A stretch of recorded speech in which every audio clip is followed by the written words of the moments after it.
The electrical system is one of the hardest parts of any van build, and today I'm going to show you how I've built this 660 amp hour Victron system from scratch. I'm going to show you how I built this electrical cupboard, how I placed all of my components in the electrical cupboard, how I went about all my different wiring, how I've wired up my Multiplus 2, my 240 volt power, secured my batteries down safely. I'll even explain what lugs we used and what wire gauges we used. So join me on this journey of van building and the scary bit of electrics as we put together our Victron electrical system. I'm Matt and this is Sky.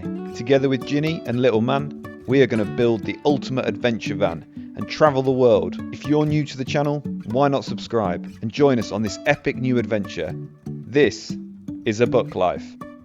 Hello everybody and welcome back to the channel, and today we continue with our 4x4 VW Crafter van build. Today we get going with our electrical system. The electrical system has got to be one of the most important areas of your van build for safety and for usability, and two, also one of the hardest parts of the van build, just because even if you've got a little bit of experience, it is quite scary. There's a lot of components, there's a lot of wiring, there's a lot of things to do, there's a lot of things to think about. My approach for this was just taking it step by step and breaking it down into smaller sections. So 1, build the unit.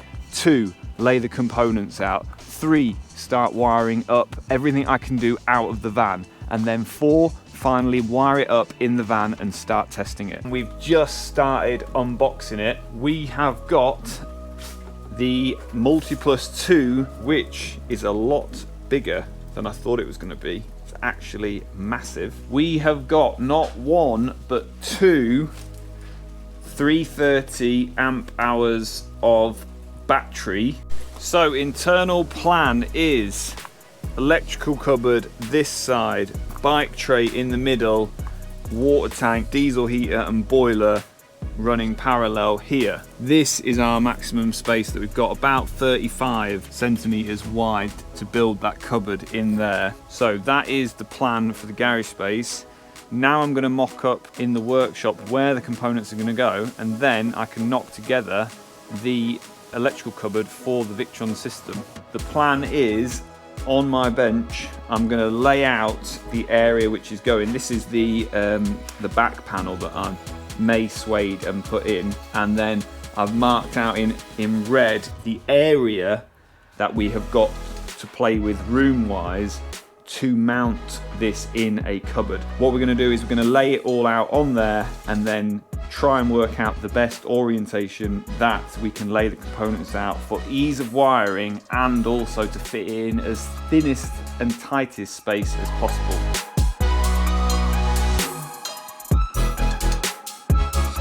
Back on the mind-bogglingness of the Victron power system, Chris at Bespoke Solar has supplied all of this stuff. Not only has he done me a wiring plan, he's also done me a layout plan in CAD. I gave him my measurements and he came back to me with a plan of where the things should go. I've marked it out on the table just to lay it out, just to double check it's all gonna fit, and it's hard to kind of see, but if you imagine this is the side of the van where the wheel arch is. Fairly little knowledge of what each of these components is, but with a good wiring diagram and a lot of time, I'm confident I'm going to be able to wire this up. I'll briefly talk you through the layout. So essentially it's going to be split into 4 compartments. 1, 2, 3 and 4. In this end compartment nearest the back doors of the van, we have got the Multiplus, which is the 3000 watt inverter, a consumer unit basically in this end section. Chris advised that this can blow off a bit of heat, so it's good to have quite a lot of air around that one and not pack it in too tight. Then a shallow compartment in front of the wheel arch. This is all solar. The idea is that each elements are grouped together with the components that they will link to. Breaker there for the solar panels. MPPT solar controller. Something that is yellow and black and I have no idea what it is. Then we've got the Orion XS DC to DC charger and a servo GX. Then we've got 2 batteries, 330 amp hour Victron batteries there. By the way, this is Ginny's bloody power. She's gone power mad. Ginny has gone power mad. This power system is big time from what I gather, and I wanted to go with the smaller kind of, what, like 400, two smaller batteries, like total of 400 amp hours, but she was determined that with all the things that she felt we needed to run and planning to be off-grid more than on-grid, so 2 of those batteries there. And then in this corner we have got the Smart Battery Protect, 12 volt fuse board, 2 mega fuses, the battery switch and smart shunt, then the links distributor, and then, oh, last thing was above the Multiplus, above the inverter in this was the V-bus. Now it's all laid out, I'm confident that it will fit in. It's pretty mind-boggling, this. If you have zero knowledge about this stuff, I definitely recommend getting someone to design the system for you and give you a wiring diagram. And I think most people should be, I might take this all back at the end and just have to get someone to help me, but hopefully it will go together. Many hours later of discussion, we have formulated a plan for our battery cupboard, and it is going to look a little bit like this. So the plan is very simply 2 end panels, a mid panel here, top, and then there will be 3 compartments on this side. The inverter will go here, batteries in here, components. That is the rough plan, and what I'm doing here is I've just cut out this first panel, this one, and I'm just gonna, this is for the wheel arch, and then I just need to scribe that up to the side of the curved van, and we'll get that in.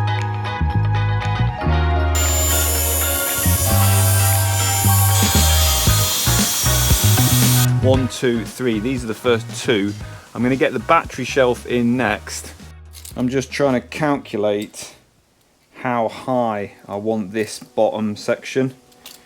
I don't want it too tight that it makes it difficult working on the components, but at the same time I don't want it too big that my battery and my top components don't fit in there. So I think I've settled on 280, which should give me plenty of room really. So baby, stay with me.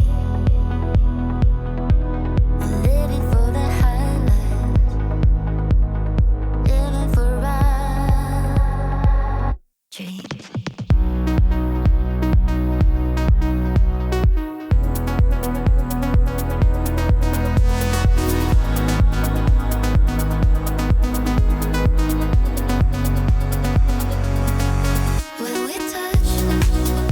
After a lot of cutting, measuring, screwing, the first part of the cabinet is in. Yes, okay. So I still need to build out this section here, but battery shelf there, components, progress. Slow progress, but progress. The panel is cut down. That just slots in there, like that. One suede lining, and then bolting back to the wall. 2 more Rivnuts in here, prime it, and then we can get that bolted on. Rivnut in. If anybody is not using Rivnuts on their van build,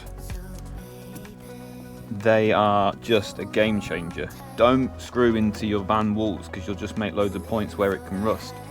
Use these. They literally just make it super easy to connect anything. Look, in, pick a hole, go like that, done. Instant bolt point. Then I made myself some of these ground down bolts. I put those in like that, take my bit of wood, offer that up, put it in position, take my hammer and my thumb tells you where to drill. Suede line this. I love a bit of suede lining. This stuff really makes the build look finished and I really feel like I'm making progress. But whilst I'm waiting for the glue to dry, why not hit subscribe and join me on this crazy adventure?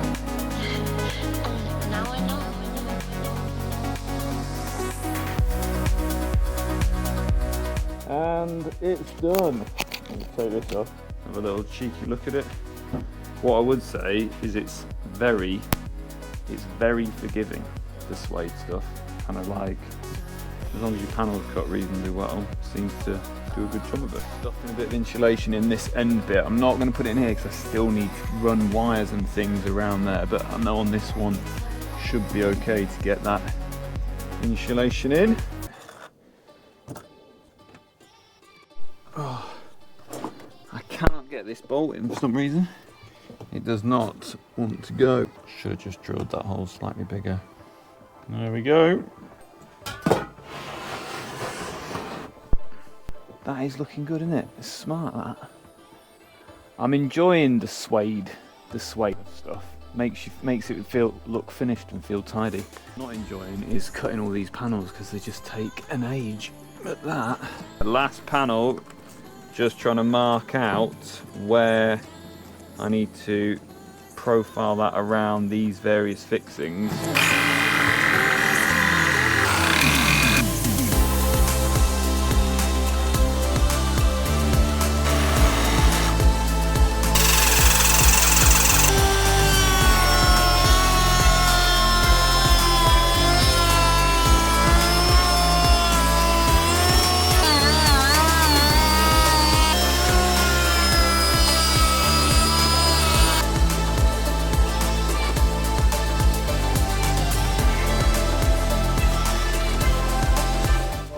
Injury, I've just put that knife through my thumb. Oh, I've cut my nail right into my nail.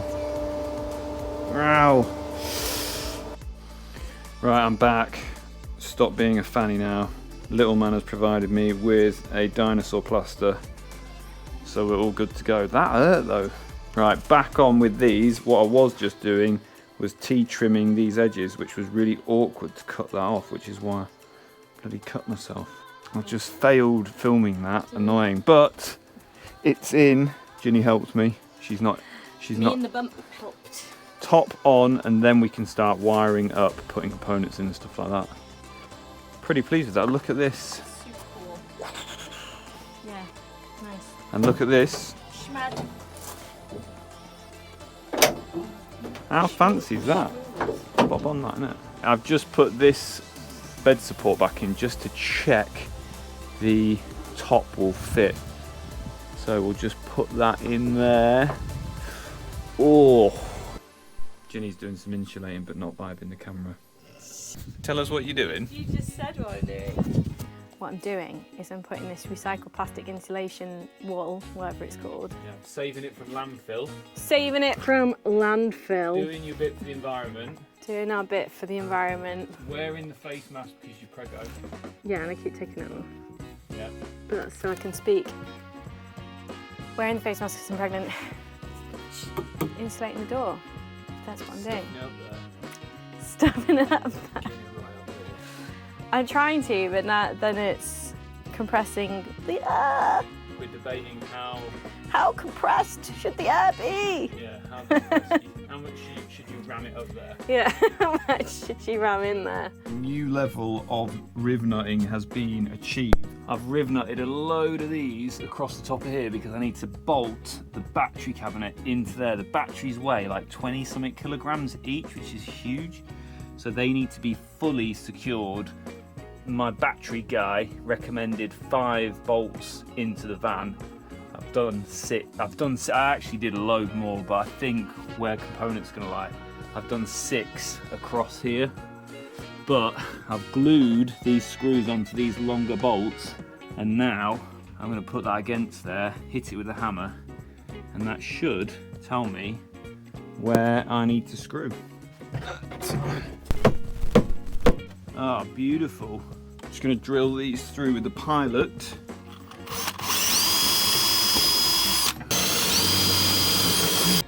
Oh, not even long enough.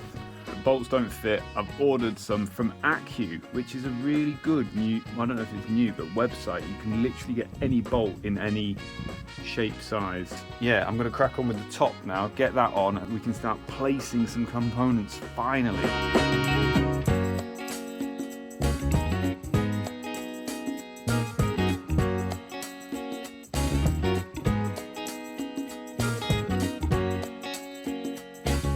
Top is on.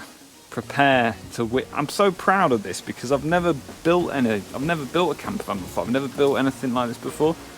So it's all a big learning curve. So here it is. Witness battery cupboard. The only slight, it's not as tight as I'd like it, but it is nice and tight at this end where you're probably going to see it a bit more. That was really tricky just marking this out. In the end I just marked it from the underside, from under there, and cut it. Just did a one bang on the cut, and it was I probably should have double, triple checked, but I'm chuffed with that. So that's going in there, pocket hole jointed onto that. We can now get this finally into the workshop. It's literally been today full day, yesterday half day, day before a good half day just to build that cabinet. It's taken its time. It's quite simple as well, but you know, it just, every curve, every angle of the van, like the way this van slopes back towards the end, just made it, you can't just cut out 3 matching pieces and expect it to be straight, because otherwise it would be eaten into the bike tray situation. Right, let's crack on. Let's get this back in the garage. And we've taken this out because I want to wire most of it up in here. Inverter going in here, 240 fuse board going in there, and a 240 socket. Down here, row of solar related components. Batteries going on here. I've also going to leave a little bit of room here because we've actually got a heating duct coming through this side, which we're going to try and make look nice, and then final row of components across the top there. But also I just wanted to show you the construction of it. That's obviously not part of it, but how I've put it together so you can see many pocket hole joints gone into this. Now the reason for this section having so many is because the weight of the battery is huge. Virginia did not need to get such big batteries, but she insisted on it. So you can see a few pocket hole screws this way on, but not this way. So if you're opening the back of the van, obviously you can't see those. Next job is to get the components on there.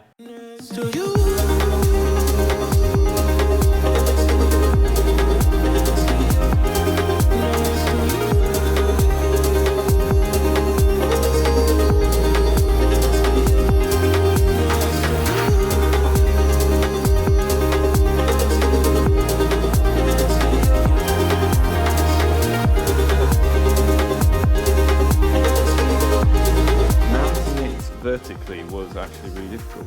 So we're laying it down to mount what we can mount laying down, obviously not the batteries.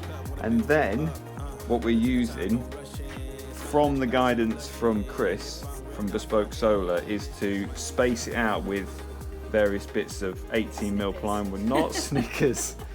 Chuffing chocolate obsessed. What have you been hankering today? What's your weird pregnancy? I haven't got one. But this week it was crunching it. Crunching nut cornflakes with lots of milk.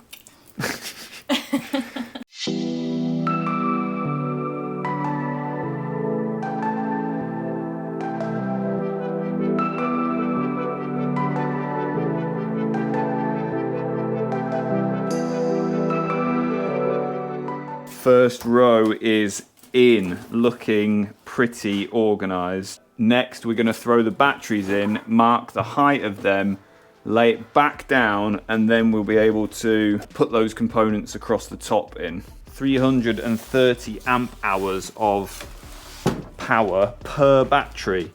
They're so fucking heavy. It's ridiculous. Hold on. Oh, is that my Snickers? Never used to like Snickers, and then all of a sudden I did. Right, so that's my battery level. Got these cool blue battery straps, but I'm not quite sure how to actually fasten them down yet. So I'm thinking strap over the top and then 2 straps in front, but that is a problem for another day.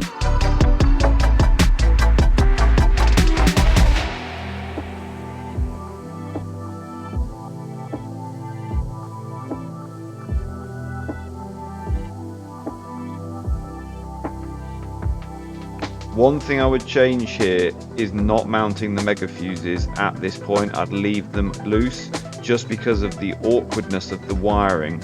I ended up later on having to shuffle them about.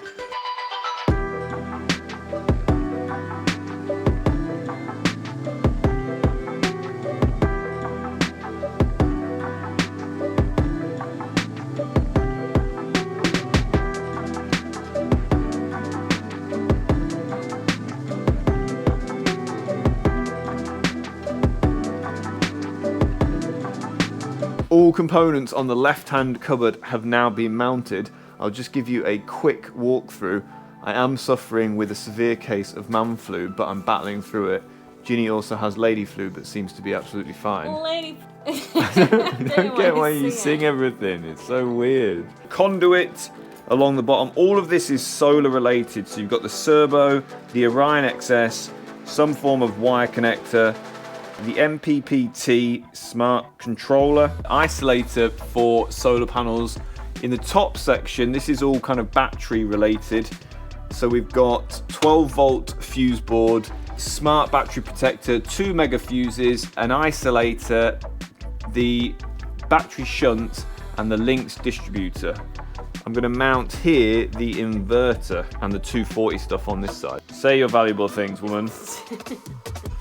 Lady flu. Does it exist? It's a question for the nation.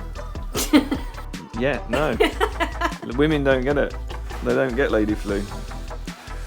Not like us men. Ugh. I think we get the same thing. I think you just complain more. Disagree. There you go. Ours is severely worse. As are hangovers. So, next job is mounting the inverter, Multiplus 2. 3000 watts of inversion. I've no idea what I'm talking about here. This is well beyond me, but we are getting there. So that is going in here, but we also need to be able to get cables from the links through, and we need some ducting down here at the bottom to take cables off the bottom of this. Top tip here, where I screwed up. If I was going to do this again, I would have mounted this higher up in the cupboard. That's because all the wiring is right at the bottom of it, and it's super hard to access. Yes! And the inverter is in. Look at that. It's a beast, isn't it? It's really awkward. So that is in, screwed in. Feels solid, that.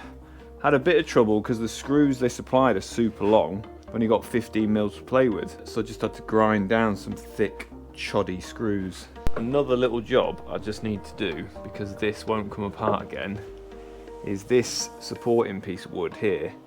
I couldn't work out how to get it up there with a T-trim on or without having this bare wood showing. So what I'm going to try, there's one at the bottom as well, what I'm going to try is iron on laminate. I've just done a little test. It irons on really well. However, it's just cutting the edge.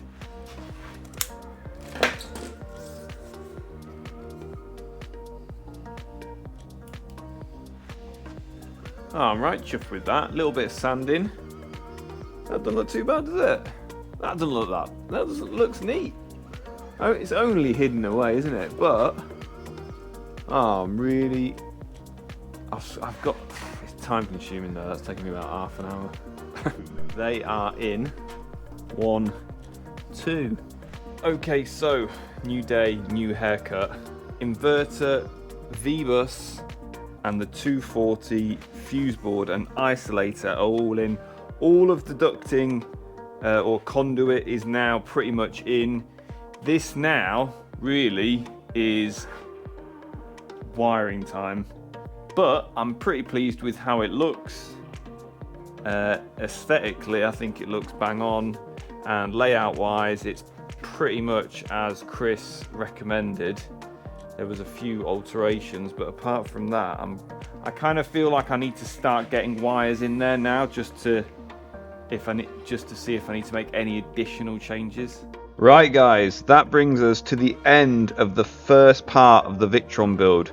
This was originally going to be one long video, but it was just ended up being so long, and I put it out on a community post, should I make one long video or should I make some shorter versions, and it came back as do them in shorter chunks. So this is part one of multiple part series on our full Victron build from zero to complete, installed and running. Next week the video will be mainly about the wiring of all of the componentry and getting it into the vans and starting to wire in some of the cables that we need to turn it on, such as the ignition live and the battery positive from the van battery. I hope you've enjoyed this video. Make sure you leave us a comment, let us know what you think, subscribe to the channel, click here if you want to see our latest video, and here if you want to see the second part of the Victron build. Thanks for watching guys, see you in the next one.